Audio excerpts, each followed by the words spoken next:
বাসর ঘরে বউ সেজে বসে আছে সুন্দরী বউ জেসি। জেসিকে দেখে মনে হচ্ছে ভেতরে কিছু একটা চলছে। এমন সময় বর সেজে বাসর ঘরে আসলো বাহার মজুমদার। মনে অনেক খুশি নিয়ে বাসর ঘরের ভেতরে ঢুকলো। বাহারকে দেখে জেসি কিছুটা ঘাবড়ে গেল। জেসি বুঝতে পারছে তার বাসর ঘরে কিছু একটা হতে চলেছে। মনে ভয় নিয়ে বাহারের দিকে তাকিয়ে আছে।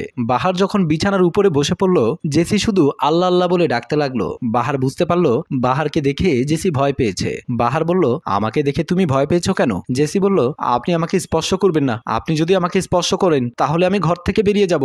বাহার বলল, কি বলছো? আজ আমাদের বাসর রাত, আমি তোমাকে স্পর্শ করব না? বাসর রাত নিয়ে আমার অনেক স্বপ্ন, আমার স্বপ্নটাকে তুমি ভেঙে দিও না। আসো, একটু কাছে আসো। জেসি বলল, আমি কিন্তু এখন চিৎকার দেব। আপনি যদি একবার আমার কাছে আসেন আমি ঘর থেকে বেরিয়ে যাব। বাহার ভাবছে, নতুন বিয়ে করলাম, ভেবেছিলাম বউয়ের সাথে একটু মজা করে বাসর করব, কিন্তু বউ আমার সাথে যা শুরু করেছে তাতে মনে হয় বাসর আমার কপালে জুটবে না। ঠিক আছে, ও যেহেতু আমাকে স্পর্শ করতে দেবে না, তাহলে আজকে আমি আর এই ঘরেই থাকবো না। এ কথা বলে বাহার একটি বালিশ নিয়ে খাট থেকে নেমে গেল। বাসর ঘরে জেসি একা বসে রইল। মনে মনে ভাবছে, বড় বাঁচা বেঁচে গেলাম। বাহার বালিশ নিয়ে সোফার উপর চলে আসলো। বালিশটা সোফাতে রেখে বালিশের উপর মাথা রেখে দিয়ে বাহার মজুমদার শুয়ে পড়ল। কত আশা করেছিল বাহার তার বউয়ের সাথে বাসর করবে, কিন্তু এখন তার মশার কামড় আর মশার গান শুনতে হচ্ছে। বাহার মনে মনে ভাবছে, যদি বউ আমাকে একটু ডাক দেয় তাহলে আবার চলে যাব। এই বলে ঘুমিয়ে গেল। কিছু সময় পর বাহার আবার হঠাৎ করে লাফ দিয়ে সোফায় বসে পড়ল। বাহার ভেবেছিল তার নতুন বউ তাকে ডেকেছে, কিন্তু বাহারের ভাবনা ভুল ছিল।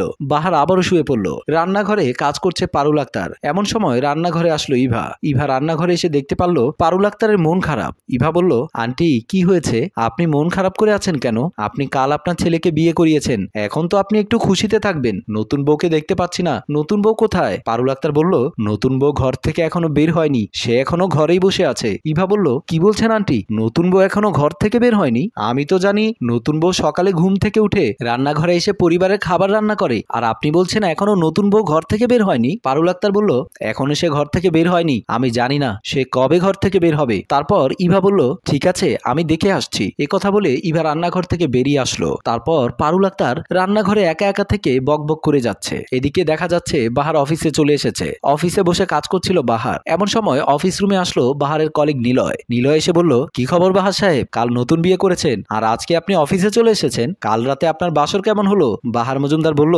বাসর করব কিভাবে? আপনার ভাবি তো তার শরীর আমাকে স্পর্শ করতে দেয়নি। সারা রাত আমাকে একাই ঘুমাতে হয়েছে। কত আশা করে বাসর ঘরে গিয়েছিলাম বউয়ের সাথে বাসর করবে বলে, কিন্তু বউ তো আমাকে ধরতেই দিল না। নিলয় মনে মনে বলছে, ধরতে না দিয়ে ভালোই করেছে। আপনি নতুন বউ নিয়ে বাসর করবেন, অথচ আমাকে বিয়ের দাওয়াত দিলেন না। দেখি আমি আরেকটু বাজিয়ে দেই। নিলয় বাহারকে বলল, আমার মনে হয় আপনার বউ কারোর সাথে পরকিয়া করে। এখনকার মেয়েরা তো বয়ফ্রেন্ডের কাছে প্রতিজ্ঞাবদ্ধ হয়, বিয়ের পর স্বামীকে ধরতে দেবে না। আমারও মনে হয় ভাবি কারো কাছে প্রতিজ্ঞাবদ্ধ, তার জন্য আপনাকে স্পর্শ করতে দেয়নি। এই তো আমার এক বন্ধু বিয়ে করেছিল, আমার বন্ধুর সাথেও তো এমনটাই হয়েছে। কিছুদিন পর আমার বন্ধুকে ছেড়ে ওই প্রেমিকের হাত ধরে চলে গেছে। বাহার বলল, কি বলছেন নিলয় সাহেব? তাহলে তো আমি এই মেয়েকে বিয়ে করে ভুল করেছি। আমি এক্ষুনি যাচ্ছি এই মেয়ের বাবার সাথে কথা বলতে। তারপর বাহার নিলয়কে অফিসে রেখেই বেরিয়ে আসলো। নিলয় বলল, বিয়ের দাওয়াত না দেওয়ার সাজা আমি দিয়ে দিলাম। ড্রয়িং রুমে বসে আছে মোমিন সাহেব। বসে বসে মোবাইলে কার সাথে যেন কথা বলছে। বলল, তুমি তো তোমার মেয়ের বিয়ের সময় আমাকে দাওয়াত দাওনি। কার সাথে বিয়ে দিয়েছো, কোথায় বিয়ে দিয়েছো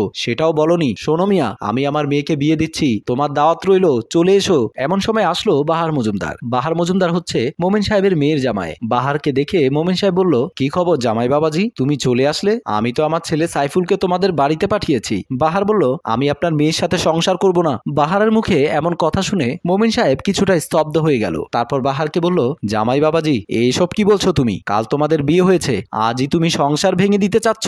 বাহার বলল, আপনার মেয়ের অন্য কারোর সাথে সম্পর্ক আছে। মোমিন সাহেব রেগে গিয়ে বলল, আমার মেয়ের সাথে সংসার করবে না ভালো কথা, কিন্তু আমার মেয়ের নামে তুমি বদনাম দিতে পারবে না। আমার মেয়ে ছেলে দেখলে অনেক দূরে থাকতো। বাহার বলল, আপনার মেয়ের যদি কারোর সাথে সম্পর্ক নাই থাকে তাহলে আমাকে বাসর রাতে স্পর্শ করতে কেন দিল না? আপনার মেয়ের কারোর প্রতি প্রতিজ্ঞাবদ্ধ। আপনি আমাকে ঠকিয়ে আপনার মেয়ের সাথে আমাকে বিয়ে দিয়েছেন। আমি আপনার মেয়ের সাথে সংসার করতে পারবো না। আপনি আপনার মেয়েকে গিয়ে নিয়ে আসবেন। এই বলে ড্রয়িং রুম থেকে বেরিয়ে আসলো বাহার মজুমদার। মোমিন সাহেব বলল, আমার জামাইয়ের মাথাটা একদম খারাপ হয়ে গেছে। বিয়ে না হতে আমার মেয়েকে নাকি সে ছেড়ে দেবে? এত সহজে কি আমার মেয়েকে ছাড়তে পারবে? আমার মেয়েকে তুমি চেনো না চান্দু, তোমার হাড় খুলে ডুগডুগি বাজাবে, তবুও তোমাকে ছেড়ে আসবে না। দরজার সামনে দাঁড়িয়ে কলিং বেল দিচ্ছে সাইফুল। সাইফুল তার বোন জেসির বাড়িতে বেড়াতে এসেছে, তাই সাইফুল হাতে মিষ্টি নিয়ে এসেছে। দরজায় কলিং বেলের শব্দ শুনে দরজা খুলে দিতে আসলো জেসির শাশুড়ি। দরজা খুলে দিয়ে দেখতে পেল সাইফুলকে। সাইফুল পারুল আক্তারকে সালাম দিলেন, আসসালামু আলাইকুম। পারুল আক্তার বলল, ওয়ালাইকুম আসসালাম। তুমি কে বাবা? তোমাকে তো চিনতে পারলাম না। সাইফুল বলল, আমার বোনকে আপনার ছেলের সাথে বিয়ে দিয়েছি, আমি আপনার পুত্র লুত্রা। পারুল আক্তার বলল, তোমার অকেজো বোনকে আমার ছেলের হাতে ধরিয়ে দিয়ে বেঁচে গেছো? সাইফুল বলল, কি বলছেন? আমার বোনকে অকেজো বলছেন? আমার বোন সারা এলাকা দৌড়ে বেরিয়েছে, আর সেই বোনকে আপনি অকেজো বলছেন? পারুল আক্তার বলল, তোমার বোন সারা এলাকা দৌড়ে বেড়াতো, তাহলে আমাদের বাড়িতে এসে ডিম পাড়া মুরগির মতো ঘরের ভেতর বসে আছে কেন? সাইফুল বলল, ঠিক আছে, ঘরে চলেন, দেখি আমার বোনের কি হয়েছে। পারুল আক্তার বলল, আমার যেতে হবে না, তোমার বোনের কাছে তুমি যাও আর দেখো কেন মহারানী ঘর থেকে বের হচ্ছে না। তারপর সাইফুলের হাতে থাকা মিষ্টির প্যাকেটগুলো পারুল আক্তারের হাতে দিয়ে সাইফুল ঘরের ভেতর চলে গেল। পারুল আক্তার মিষ্টির প্যাকেটগুলো হাতে নিয়ে ওজন করে বলল, আমার মনে হয় 1 কেজি মিষ্টি নিয়ে এসেছে 2 প্যাকেটে। কি পরিবারের সম্বন্ধ করলাম, না জানি কপালে কি আছে। ড্রয়িং রুমে বসে আছে বাহারের মা, পাশে আছে সাইফুল। বাহার বলছে, আমি আপনার বোনকে নিয়ে সংসার করব না, আমি আপনার বাবাকে বলে এসেছি, আপনি শুধু আপনার বোনকে নিয়ে এখন এখান থেকে যেতে পারেন। সাইফুল বলল, দেখো ভাই, তোমার কোথাও ভুল হচ্ছে, আমার বোনের কারো সাথে কোনো সম্পর্ক নেই, আর যদি আমার বোনের কারো সাথে কোনো সম্পর্ক থাকতো তাহলে আমার বোন বিয়ের আগেই বলে দিত। পারুল আক্তার বলল, তোমার বোন বলেনি ভয়ে এখন আমার ছেলেকে বিয়ে করেছে, আমার ছেলেকে ছেড়ে দিয়ে অন্য কারো হাত ধরে পালিয়ে যাবে, শুধু শুধু আমার ছেলের জীবনটাকে নষ্ট করে দেবে তোমার বোন, এখনই তোমার বোনকে নিয়ে এখান থেকে চলে যাও। এমন সময় ড্রয়িং রুমে প্রবেশ করলো নতুন বউ জেসি, আর জেসির সাথে আছে ইভা। ইভা বলল, বাহার ভাই, কি করছো তুমি? তুমি ভাবিকে ছেড়ে দিতে চাচ্ছ কেন? কাল রাতে তুমি ভাবিকে বিয়ে করে এই বাড়িতে নিয়ে এসেছো, একদিনে তুমি ভাবিকে চিনে ফেললে? বাহার বলল, আমি তোর ভাবিকে চিনে ফেলেছি, ও আমার সাথে মিথ্যে কথা বলে বিয়ে করেছে, ওর অন্য কারোর সাথে সম্পর্ক আছে। জেসি বলল, কি বলছেন আপনি এসব? আমি অন্য কারোর সাথে সম্পর্ক করলে আপনাকে আমি বিয়ে করলাম কেন? ইভা বলল, ভাবি কিন্তু একদম ঠিক কথা বলেছে, ভাবির যদি অন্য কারোর সাথে সম্পর্ক হয়ে থাকে তাহলে তোমাকে বিয়ে করলো কেন? বাহার বলল, যদি সম্পর্ক নাই থাকে তাহলে বাসর রাতে আমাকে স্পর্শ করতে দিল না কেন? এমন কথা শোনার পর ইভা জোরে হেসে দিল। পারুল আক্তার বলল, আমার ছেলের সংসার ভেঙে যাচ্ছে আর তুই হাসছিস? ইভা বলল, আন্টি তুমি একটু এখন এখান থেকে যাও তো, আর সাথে করে আমাদের বিআই সাহেবকেও নিয়ে যাও। তারপর পারুল আক্তার আর সাইফুল ড্রয়িং রুম থেকে বেরিয়ে গেল। তারপর ইভা আস্তে আস্তে বাহারের কানে কানে বলল, ভাবি কাল রাতে তোমাকে স্পর্শ করতে দেয়নি, তার কারণ হচ্ছে ভাবির পিরিয়ড হয়েছে। ইভার এমন কথা শুনে বাহার লজ্জা পেয়ে গেল।